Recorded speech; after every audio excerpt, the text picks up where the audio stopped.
Alright, you read the title. Let's get it out of the way. The Williams FW18, that is not an ugly car. In fact, it's a beautiful car. It's one of the most iconic cars of that particular era, Formula One. The blue, white, gold, and red of the Rothmans livery on the Williams. Yeah, it's brilliant. Let's move on, shall we? To the proper potential Argo cars of 1996. The one below that is the Sauber C15. It's the start of an iconic trend. Sauber, between 1996 and 2005, had a mostly blue teal combination with the Petronas sponsorship and the Red Bull on the airbox, which was a design classic and is still being used to this day by the modern Red Bull team, as well as a couple of other teams like the Arrows of the early 2000s. It's sort of like back in the day in the 90s and 80s that Marlboro basically sponsored any other team that basically wanted to have their sponsorship, but Red Bull, the Petronas combination on the Sauber, was really, really nice. And I really like kind of this speed graph motif on the back with the teal. It's sort of what McLaren had in 2020 and 2021. Only I think a little bit more simple and a bit more straightforward. It evolved over the years and you had like kind of a splash effect like it was a puddle. Then I'm actually going with an outlier, and it's the Minardi M195B. What? You know the whole Clarkson meme about, this is brilliant, but I like this. I love the Williams, but I like the Minardi. The black, white, and green combination, that light green, is really, really good. It just looks nice, and I find it cute. I really like the combination of the colours, and that front wing actually is kind of forward thinking, because you start to see it again in 2001 when regulations with front wing and downforce actually mandated that a lot of the cars kind of adapted that design, like with the Benetton for example, and the Jordans and most of the grid. And a lot of these cars that you are going to see are going to be suffering from certain traits that were designed for safety's sake, but I'll explain why they're there later. The Minardi actually holds a place in my heart, and I like it. Minardi do actually come up with a couple of bangers every now and again. They can be creative, especially in the 90s. Then I've got the Ligier JS43. And this one, it may look a little bit plain to you, but I think the simplicity in its design is what makes me like it. The blue is a classic Ligier, and even though the shade has actually darkened over the years since they came in the mid-70s, I feel like the overall combination of the white, the blue, the yellow divider between those two colours works really, really well. In a design era where it was pretty exaggerated, let's just say, I feel like the actual headrests were sort of blended in very nicely, like the Williams, and the whole combination just looked really, really good. A couple of the sponsorship placements are a little bit iffy, like with the Parmalat and the Gauloises, or Gauloises. Sorry if I butchered that pronunciation. But seeing Olivier Panis go to his Monaco Grand Prix victory in 1996, it just looks right. That combination, before it became the Prost Formula One team, Ligier got their last win in a car which looks kind of worthy of it. The nose is a little bit chubby, and you'll see a lot more of that later, but the taper of it is a lot smoother, so therefore I can actually forgive it.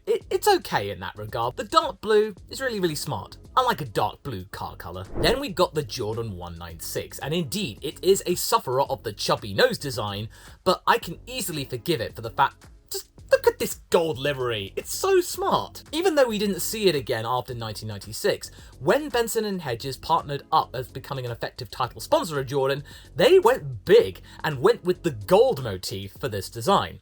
It was kind of marred a little bit with the red airbox, but other than that, it wasn't really that bad, but it kept it simple. Just a practically gold car. That is really ostentatious, but with the sponsorship, kind of works. It did actually have a yellow livery circling around for some periods during the season, but you rarely saw it. You mostly see the gold one in historical archives, especially that crash that Brundle had in Australia. And since we didn't see that yellow livery all that much, I didn't qualify for this particular list. You will see some repeats of cars, but they were B-spec cars. As we go through this list, you might be wondering, why do these cars have basic hunches like that? It's all in the wake of the safety regulations that came about from Imola 1994, where Ayrton Senna and Roland Ratzenberger lost their lives.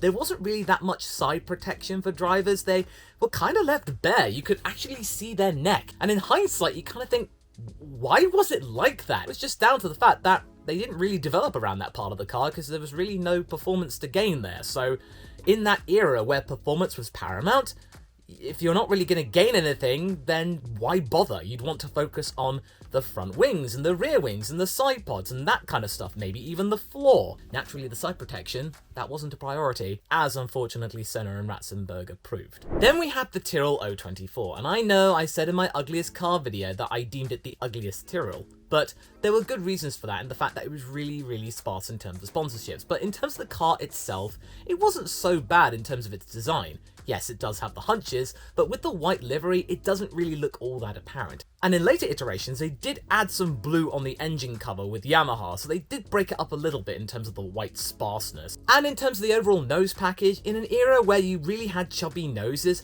they actually kept it relatively lean. So therefore, in terms of an overall package, it's in the middle, it's fine. Then we have the McLaren MP411 and the 11B. I lumped these together because the B-spec car of the McLaren wasn't all that different. It wasn't a great sea change like you might expect. The front nose and wing combination looked a little bit more elegant in terms that it was a lot smoother, a lot more narrow, and it looked right. It just seemed a little bit more composed, especially with the winglets at the back. Everything was a lot more even, and the combination of the Marlboro livery with the McLaren design, it did work one last time. This was the last year we had the Marlboro McLaren livery, and I think this was a decent way to go out. It's not one of the best, but it was an alright combination. And again, like the Tyrrell, the white does obscure the headrests quite nicely. Then we move to Arrows with the FA17.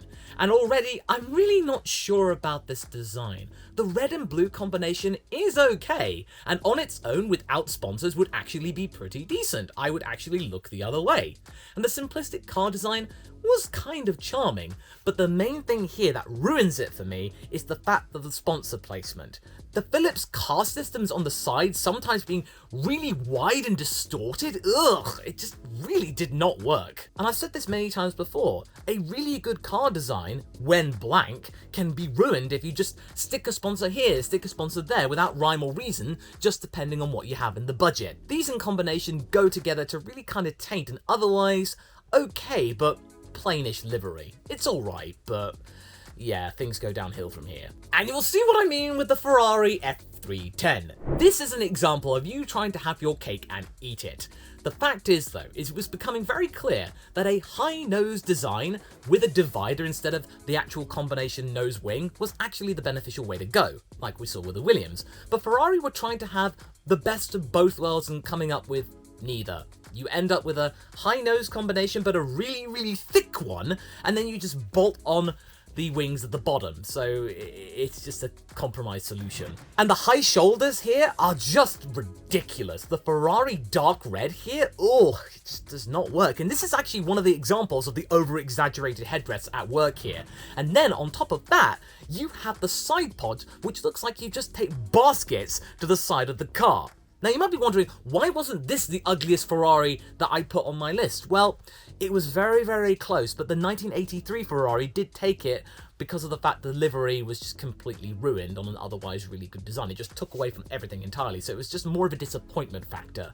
This though, very close second, very close. And trust me, the B-spec car's even worse. Stay tuned for that. Then the Benetton B196. I mentioned this in my previous video. This is just a really bad example of just not coming up with one design and you decide to stick three of them at once. You have the mild 7 blue and white, you then have the green on the side pods, and then on the top of the engine cover, you then have the dark blue and Benetton colours. So you can't really make up a mind as to which one to go with. It's just, it was a really cluttered experience, not to mention you get more cluttered sponsors, and just the fluorescent hype on the barge board, it's just a real mess. The 1999 Benetton is a really good example of what they were trying to do, and pretty much the last of the really good Benetton liveries. Then we have an example from a team that you may not have heard before, 40, with the FG03. The livery is an improvement on 40's first design for 1996, which was a carryover from 1995. It's also cluttered with sponsors. And it's an example of people trying to adapt to the high nose model of the Formula 1 car of those days by just literally lifting the nose and not really thinking about the actual thickness of it. It's just the pointy nose, but it's just gone like that. like it's seen something very appealing, like the F2003 GA, the curved side pods. But you can't really expect too much from a team that was really clinging on to Formula One and then having sponsor shenanigans, that failed to materialise, and then they bit the dust in 1996. And their first iteration, the FG01B, like I said, was a carryover from their 1995 car with not really that much development, but just, again, raising the nose, but this time the livery is just boring and essentially just a carbon copy of the early 1996 Jordan livery. And if you looked at the 1995 car, it just reminds me of a Formula E car. It's just really pointy and wide and then just tapers in really suddenly like a triangle. It looks like an arrow. So it was just really nothing special with a car that just looked really cumbersome. But they tried their best, but just, no.